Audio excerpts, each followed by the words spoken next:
I'm Jack Dale, Superintendent of the Fairfax County Public Schools. Fairfax is an amazing place. It is huge. We're the 12th largest system in the nation, 170,000 children from about 200 different countries of the world. They speak about 120 different native languages. But internally, people refer to it as a Fairfax family. There's that internal camaraderie and helping one another and working together that is here that hope will get us through this next really difficult budget season.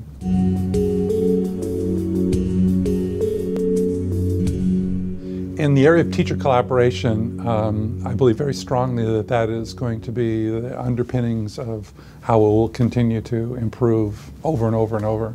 And the big shift that we're in the middle of making is, instead of having one teacher focus on 25 or 30 kids in their classroom, we now have groups of teachers focusing on one child. We have what's called a professional learning community, and each grade level team is a community. Some teams' personalities might be harder to get along with, but we always feel like we get a better product when a whole group can really brainstorm together.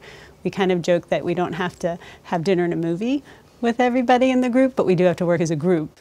And then we know that we totally get a better product. The kids here are getting stronger instruction because a whole team is working together. But it does kind of challenge some people then, well, if that's what the profession is, what about me if I don't want to do those extra things? Well, part of our message is that's the new profession. That's what teaching is in the 21st century. It's, as I said, it's actually a team sport now.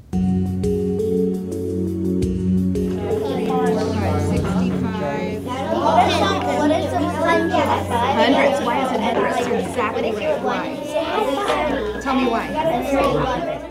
Well, the big thing you watch for in a classroom is what are the kids doing and what is the work that they're producing.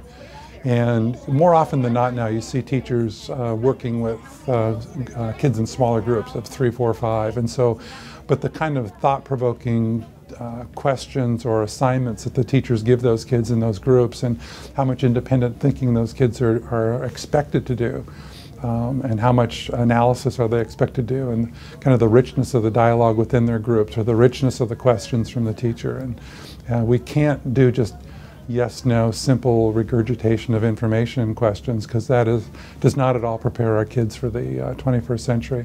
So what I look for in a classroom is that kind of rich, deeper conversation between kids, between the kids and the teacher. And even when I walk in and ask them, what are you doing? What are you learning? If they can describe what they're learning, understand at a deeper level, then that means to me they're getting it. They're benefiting from that classroom instruction. 3 whole lines, 2 little boxes, and a half box. Is it? Is it? Yep. 1, 2, 3. 1, 2, half box. 4. Let's go check here. How many? 4? 4 right. Nothing else. Owen, good job. You sure? You got it. Okay. Are you sure? Back up. Sticky numbers off. Take the stickies off. So what am I going to see? 4 lines. Bingo. It really has been a very challenging budget year for us last year as well as the year coming up. We are going to be faced with raising class size across the board, but still being able to target resources to our most needy children, or removing resources from some of our most needy children so that we don't do across the board increases for some of our more successful kids. And that is going to pit a group of disadvantaged children who may not have strong advocates against the students who are doing extremely well. At LT, we really went through as a group, as a team, and went through every one of our programs and reviewed each program to ensure that we would have the least impact to our students. And I think having that collaborative effort and having everyone feel like they had a say, it helped us get through a very tough budget year. Last year, I had employees come forward and say, we do not want to have a salary increase. We will freeze our pay to protect our colleagues. Because they could see that it would have been hundreds of more employees, teachers and custodians and secretaries, that we would have been literally laying off. Now that's very heart-rending, but I don't know how many years people will be willing to do that.